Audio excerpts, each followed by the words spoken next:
हाय ladies, अस्सलाम वालेकुम। तो स्टार्ट करते हैं अपना रिव्यू। बात करेंगे शुएब और सबा से रिलेटेड। तो स्टार्ट करते हैं। सबसे पहले यहाँ पर मैं कहना चाहती हूँ कि सबा के इंस्टा पर सबा जो है वो अपलोड कर रही हैं मिनी व्लॉग्स। तो मैंने भी वो व्लॉग्स देखे हैं। अच्छा, यहाँ पर जो वॉइस ओवर का अंदाज़ है वो थोड़ा-सा ना डिफरेंट मुझे भी लगा। थोड़ा-सा ठहर-ठहर कर, थोड़ा-सा घुटी-घुटी आवाज़ उसके अंदर उन्होंने उस टोन में बात की है। तो मैं कमेंट उनके पढ़ रही थी।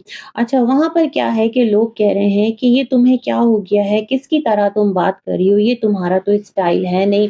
तुम इतना घुट-घुट कर क्यों बोल रही हो? इतना बन-बन कर क्यों बोल रही हो? किसी ने कहा हुआ था कि ये शायद ट्रेंडिंग में है, ये जो एक वॉइस ओवर का स्टाइल है, दैट्स द रीज़न ये इस तरह से बात कर रही है। चलो जी, मज़ीद कमेंट्स पढ़े। वहाँ पर एक और कमेंट था कि आजकल ये अरूप को कॉपी कर रही है। अरूप कौन है भई? हमारे जो पाकिस्तान के डकी हैं, उनकी मिसेज़ का नाम है अरूप। तो मैंने कहा चल के ज़रा उनका मिनी व्लॉग चेक करते हैं। मैं इतना ज़्यादा उनके व्लॉग्स देखती नहीं हूँ, ठीक है? तो मैंने जाकर उनका जो इंस्टा है उसको थोड़ा-सा स्क्रॉल किया। तो सच में बिल्कुल जिस तरह से अरूप ने वॉइस ओवर किया हुआ है अपने व्लॉग्स में, सेम उसी स्टाइल में सबा ने भी फ़ॉलो किया, उसी रिदम में, उसी एक पेस के साथ, उसी एक कहना चाहिए ना जो एक टोन है, उसको ही इन्होंने आगे कंटिन्यू किया हुआ है। तो इस चीज़ के लिए लोगों ने इनको फ़ौरन से किया है पिक। और ऑडियंस बड़ी स्मार्ट है। इतना हम लोग नहीं देख रहे होते जितना कि ऑडियंस है ना सोशल मीडिया पर, वो चीज़ों को देख रही होती है, व्लॉगर्स को देख रही होती है, इन्फ्लुएंसर्स को देख रही होती है, लोगों को रिलेट कर रही होती है, कंपेयर कर रही होती है। तो इस तरह से यहाँ पर ये चीज़ क्लियरली जो है वो लोगों ने पिक कर ली। अच्छा, इसी रील के नीचे और भी बहुत सारे कमेंट्स थे, जहाँ पर एक कमेंट था कि जो तुम्हारा शौहर है, तुम्हारा जो हस्बैंड है, तुम उसको कहो कि थोड़ा-सा अपने अंदर ना नरमी लाए और अपने बच्चे को भी थोड़ा-सा तमीज़ सिखाओ। मैं बड़ी हैरान, अभी इतना छोटा-सा गोद का तो बच्चा है, बच्चे से क्या मिस्टेक हो गई? देन थोड़ा-सा और पढ़ा तो पता चला कि जो शुएब दीपिका का बेटा है, तो उसके बाल बच्चे ने खींच लिए। अच्छा, बच्चे जो है ना वो इस तरह करते हैं इस एज में, तो इस चीज़ को लेकर ऑडियंस जो है वो यहाँ पर थोड़ा-सा इस चीज़ को हाइलाइट कर रही थी कि ये चीज़ तुम लोगों ने डेलिबरेटली करवाई है। अरे भाई, सबका बचपन होता है, सारे बच्चे एक टाइम पर जो कज़िन्स होते हैं, बहन-भाई होते हैं, उनमें तो ये तमाम तर चीज़ें नॉर्मली होती है। मतलब हर चीज़ इतनी ज़्यादा उसको एक यहाँ पर लाकर कहते हैं ना, बहुत ज़्यादा आप उसको एक तनाव का शिकार बना कर के रख दें कि नहीं, ये तो किया ही इसलिए गया है। तो ये वाला एटीट्यूड मैं देखकर बहुत हैरान, लेकिन क्या कह सकते हैं, लोगों की अपनी अप्रोच है। अच्छा, साथ ही साथ जो एक प्लेटफ़ॉर्म है जहाँ पर इनको लेकर कुछ वहाँ पर एक पूरी कम्युनिटी बनी हुई है, गॉसिप होती है, लोग अपनी बात रख रहे होते हैं। तो बेसिकली मैं वहाँ पर देख रही थी, जिस तरह के इनका शुएब का एक व्लॉग आया था, उसमें इन्होंने समोसा रेडी किया था और उस टाइम ये रोज़े से थे। भई, उनके फेस से ज़ाहिर हो रहा था, एक रोज़ादार जो है ना वो फ़ील हो जाता है कि वो रोज़े से है। और दीपिका जो है, ज़ाहिर-सी बात है, वो हेल्प करवा रही थी और व्लॉगिंग वग़ैरह में। तो फिर आकर वो शुएब को जैसे पीछे से एक गले से लग जाना होता है, तो वहाँ पर लोग कह रहे थे कि ये एकदम से उसको कोई रिस्पॉन्स नहीं दे रहा और देखो ये हमेशा जो है पहल करती है और इसकी ये कैसी लाइफ़ है। अरे भाई, तो वो रोज़े में है, क्या रिस्पॉन्स यहाँ पर ऑडियंस देखना चाहती है? मतलब मैं ये सोच रही थी कोई बॉलीवुड की यहाँ पर मूवी चलना स्टार्ट हो जाए, क्या चीज़ ऑडियंस देखना चाहती है कि जिसे देख कर के इनको तसल्ली मिलेगी। सच में मैं बहुत हैरान हूँ, क्योंकि अभी लास्ट डेज़ जो एक यहाँ पर पड़ोसी आई थी, तो उनका भी एक यहाँ पर क्लेम था कि जो इनके हाउस हेल्प्स हैं, उन्होंने बताया कि जब से इनके घर बेटा हुआ है, तो ये दोनों ना अलग-अलग इन्होंने अपनी रिहाइश कर ली है। तो मतलब इस तरह की चीज़ें करके ऑडियंस देखना क्या चाहती है और इतना ज़्यादा डेप्थ में जाकर इंटरेस्ट, क्या चीज़ एक्सपेक्ट कर रहे हैं उनसे? किस तरह का एक क्या कहना चाहिए उसको? तो मुझे समझ में नहीं आया सच में कि एक इतनी लंबी गॉसिप चली हुई थी कि मैडम यही डिज़र्व करती हैं और मैडम जो है वो हमेशा से ना इस तरह से कोशिश करती हैं, बट जनाब उनको झटक देते हैं। पता नहीं लोग क्या चीज़ देखना चाहते हैं। अरे भई, रोज़ा है, रमज़ान में है और वो अपनी बहन के घर जस्ट इफ्तार से पहले एक रेसिपी रेडी करके ले जा रहा है, तो बस भई इट्स ओके, लेकिन लोग जो है ना वो लोग ही हैं। अच्छा, साथ ही साथ यहाँ पर एक और गॉसिप चली हुई थी और गॉसिप ये थी कि यहाँ पर जो शुएब हैं, उन्होंने अपने वीडियो के अंदर, दीपिका ने बल्कि, जो रूहान है ना उससे पूरा बिस्मिल्लाहिर्रहमानिर्रहीम एक रिसाइट करवाया था और उस बच्चे को मतलब ये लोग बताते हैं और बच्चा जो है ना फिर रिपीट करता है। ज़ाहिर-सी बात है ये एज सीखने की है, इसमें बहुत सारी चीज़ें बच्चा खुद करता है, बहुत सारी चीज़ें जो हैं वो पेरेंट्स बच्चों को बताते हैं। तो इस बच्चे को लेकर ना लोग बहुत ज़्यादा यहाँ पर काफ़ी टाइम से जब से ये बच्चा हुआ है तब से लोगों की एक ही यहाँ पर क्यूरियोसिटी है।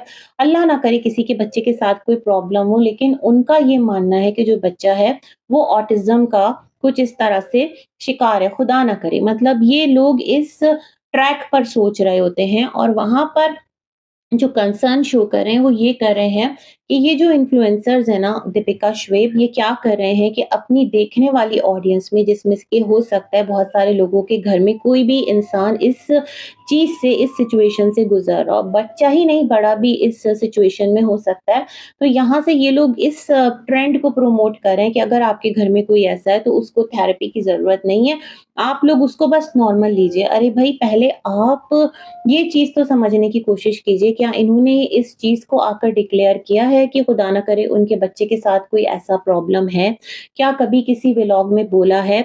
अगर बोला हो तो फिर समझ में आता है कि ये लोगों को मिसलीड कर रहे हैं या मिसगाइड कर रहे हैं। जब बोला नहीं है तो कुछ भी खुद से अज़्यूम कर लेना, मेरे ख़्याल में फिर ये वाला जो तरीक़ा-ए-कार है, ये भी सही नहीं है। लोग यहाँ ये भी कह रहे थे कि ये फ़ोर्स कर रहे हैं अपने बच्चे को, जो रिलिजियस एक ट्रैक है उस पर डालने की कोशिश करें। ऐसा नहीं है, जितने भी मुस्लिम घराने हैं उनके अंदर जब बच्चा बोलने लग जाता है तो उसको जो बेसिक दुआएँ हैं, सुन्नत रसूल सल्लल्लाहु अलैहि वसल्लम से जो मिलती हैं, जो भी कुरान और हदीस से है तो वो चीज़ें सिखाना स्टार्ट कर देते हैं पेरेंट्स। जैसे कि सबसे बेसिक चीज़ है बिस्मिल्लाहिर्रहमानिर्रहीम, इसका ये मतलब नहीं है कि वो ये चीज़ व्यूज़ के लिए कर रहे हैं। ये एक अच्छी चीज़ है जो वो अपने बच्चे को सिखा रहे हैं, ताकि जो और देखने वाले मुस्लिम माँ-बाप हैं, अगर वो ये काम नहीं करते, तो वो भी अपने बच्चों को सिखाना स्टार्ट कर दें। बहुत सारी ऐसी दुआएँ होती हैं, जो हिफ़ाज़त के लिए लोग सिखा रहे होते हैं अपने बच्चों को बहुत छोटी एज से कि आप ये पढ़ना स्टार्ट कर दो, छोटी-छोटी आयत याद करवा रहे होते हैं, तो इसका कहीं से भी ये मकसद नहीं है कि जो यहाँ पर स्कूल की या एकेडमिक का जो एक प्रोसेस है, उसकी तरफ वो अपने बच्चे को लेकर नहीं जाएँगे, ऐसा बिल्कुल भी नहीं है। हाँ, ये भी होता है कि बहुत सारे घरानों में जो बच्चों का कलाम पाक जो एक पढ़ने का पूरा एक सेटअप है, एक तरीक़ा-ए-कार है, वो स्टार्ट कर दिया जाता है कारी हज़रात से और उसमें जो बच्चा है उसको जो नूरानी कायदा होता है वो स्टार्ट करवा दिया जाता है और साथ-साथ जो स्कूलिंग है वो तमाम तर चीज़ें भी होती हैं। तो मैं बड़ी हैरान हूँ कि अगर वो अपने बच्चे को कुछ सिखा रहे हैं तो इसको भी मतलब नेगेटिव ही लिया जा रहा है। इसमें ऐसी कौन-सी नेगेटिविटी है ना? मैं ये समझ नहीं पा रही और इसमें फ़ोर्सफुली की कोई बात नहीं है। जितने भी पेरेंट्स हैं ना वो इस तरह के छोटे-छोटे अस्कार बच्चा जब बोलने लगता है, जिस तरह रूहान बात करता है और जिस तरह वो अब चीज़ें बोलने लगा है तो उसको सिखाते हैं, तो वेरी मच ऑब्वियस, इसमें कोई बुराई नहीं है। अच्छा, जहाँ तक हैदर और रूहान का कंपैरिज़न बहुत ज़्यादा हो रहा होता है कि हैदर बहुत एक्टिव है, रूहान नहीं है, तो मैं फिर कहूँगी कि डिपेंड करता है, बच्चा जो है वो एक बच्चा दूसरे से डिफ़र भी कर सकता है। जिस तरह जो बच्चे हैं ना, अगर कोई एक बहुत ज़्यादा इंटेलिजेंट होता है, तो कोई बहुत एवरेज होता है, कोई बिलो एवरेज होता है, जिस तरह की वो एक सिचुएशन होती है, तो बहुत सारी और चीज़ों में भी बच्चा डिफ़र कर सकता है। इट डज़न्ट मीन कि खुदा ना करे जो बच्चा है वो किसी बीमारी का शिकार है। तो इस तरह की बातें पता नहीं क्यों छेड़ी जाती हैं और इस किस्म की चीज़ों को पता नहीं क्यों गॉसिप का हिस्सा बनाया जाता है। लोग ये कहते हैं कि ये जो घराना है ये फेक है और बहुत सारी चीज़ें गलत कर रहा है। ठीक है, कर रहा होगा और बहुत सारी जगहों पर ये फेक भी होते होंगे, लेकिन मैं बहुत ज़्यादा हैरान होती हूँ कि जब लोग ट्रोल करने पर आते हैं तो फिर वो ये क्यों नहीं देखते कि वो खुद क्या कर रहे हैं, मतलब वो खुद किस तरह की चीज़ें कर रहे हैं। क्या ये तमाम तर चीज़ें आप पसंद करेंगे कि कोई किसी और के बच्चे के लिए करे, या फिर जो रियल सोसाइटी है उसके अंदर क्या इस तरह से कोई भी इंसान करता है, इस तरह किसी के भी बच्चे को यूं पॉइंट आउट करता है? देखते तो सबके ही बच्चे को है ना, अपने इर्द गिर्द अपने रिश्तेदारों में, क्या कोई इस तरह से कर रहा होता है? मतलब थोड़ा सा बच्चों की तरफ मेरे ख्याल में सॉफ्ट होना चाहिए और हर चीज़ को लेकर के ना वो एक जो नोट है कि बस ये फेक है, ये गलत करें, इस तरफ भी पढ़ना फिर मेरे ख्याल में नॉट फेयर। बाकी जी, लेट्स सी और क्या चीज़ है। और हाँ, एक और बात है, यहाँ पर सबा का भी मैं लेटेस्ट वीडियो देख रही थी जिसके अंदर की सबा को लोगों ने कॉल आउट किया था, जो उसने दाल खाने को ना कह दिया था कि ये सुन्नत है, तो वहां पर उसने इस चीज को करेक्ट किया। उसने कहा ठीक है, मुझे नहीं पता था। उनकी अम्मा ने कहा मौदहा में ये चीज हमारे बड़े कहते आए हैं तो इस वजह से हम भी कहते हैं। बहुत सारी बातें जो है ना वो मन घड़त भी होती हैं और रिवाज पा जाती हैं। तो अगर सबा ने करेक्ट कर लिया तो मेरे ख्याल में ये एक अच्छी चीज है। दूसरी चीज ये कि लोग सबा को बोल रहे होते हैं सबा तुम्हारा वेट कितना जो है वो पुट ऑन हो रहा है, थोड़ा सा अपनी तरफ ध्यान दो वरना तुम सनी से बहुत ज्यादा एज में बड़ी दिखने लगोगी, क्योंकि वो अपनी फिटनेस का बहुत ज्यादा ख्याल रख रहा है। तो भाई सबा ने ध्यान देना स्टार्ट कर दिया है, कोई ट्रेडमिल वगैरह वो भी कर रही है और थोड़ा सा डाइट की तरफ भी जा रही है। तो मुझे लगता है समझदार है और जो चीजें उसे पिक करनी है तो वो चीजें पिक भी करती है। जहां पर चीजें गलत दिखाती है, जैसे कि रिजा की स्टडीज है उसको लेकर बहुत ज्यादा लोग सवाल कर रहे होते हैं, तो भाई वो चीज जो गलत है वो गलत है। लेकिन फिर वही बात कि जो इनके खुद के पेरेंट्स हैं रिजा और रेहान की, वो ज्यादा रिस्पॉन्सिबल है ना, क्योंकि वो माँ बाप हैं। जब तक उनकी मर्जी ना हो तब तक कोई थर्ड पर्सन कैसे आकर उनके बच्चों से कोई भी काम ले सकता है। जैसे रिजा को लेकर लोग कह रहे होते हैं कि बस घर में ये एक हेल्पर बनी रहती है, नैनी बनी रहती है, और वाकईतन वो एवरी टाइम घर के जो काम काज है उसमें बिजी ही नजर आती है। अच्छा, एक और मैं इनके व्लॉग का क्लिप देख रही थी जहां पर इन्होंने वॉशरूम को ना लॉक लगा के रखा हुआ था, तो लोग उस पर भी इनको बहुत ज्यादा ट्रोल कर रहे थे। सच में ये तो बहुत हैरत की बात है कि आखिर वॉशरूम में क्यों लॉक लगाया। आपकी खाला है, आपकी कजन है, वो इतना ज्यादा आपके घर में काम कर रही होती है, आपके बच्चे को संभाल रही होती है। बेसिकली जो इनका बेटा है हैदर, बड़ा प्यारा है माशाल्लाह, रूहान भी बहुत प्यारा है माशाल्लाह। तो जो हैदर है उसको टोटली जो संभाल रही होती है वो इनकी खाला ही संभाल रही होती है, जिस वजह से ये अभी अपनी खाला को लेकर अपने साथ ही मौदहा जा रही हैं, क्योंकि उनके बगैर इनका गुजारा नहीं है ना।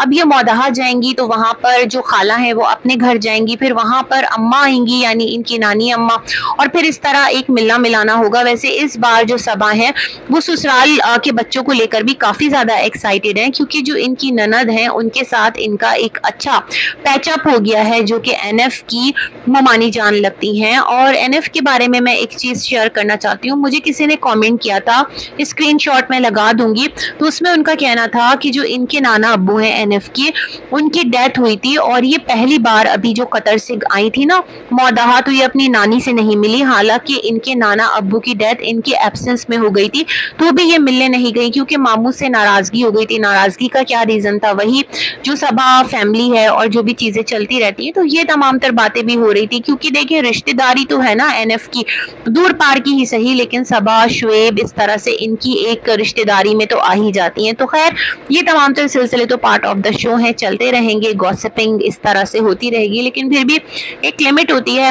मेरे ख्याल में उस लिमिट का ख्याल रखना चाहिए। बाकी जो चीज़ गलत है उसे ज़रूर हाईलाइट करना चाहिए, जैसे सबा ने अपनी वीडियो में करेक्ट किया। तो मेरे ख्याल में जो और चीज़ें ऐसी होंगी करेक्ट करने वाली तो वो भी करेक्ट करेगी, एटलीस्ट व्लॉग की सूरत में तो नहीं दिखाएगी ना, ताकि जो दूसरे लोग हैं वो कोई गलत चीज़ें ना सीखें। अच्छा जी, इसी के साथ हम अपना रिव्यू करते हैं एंड मिलेंगे एक और वीडियो में। तब तक के लिए अल्लाह हाफिज।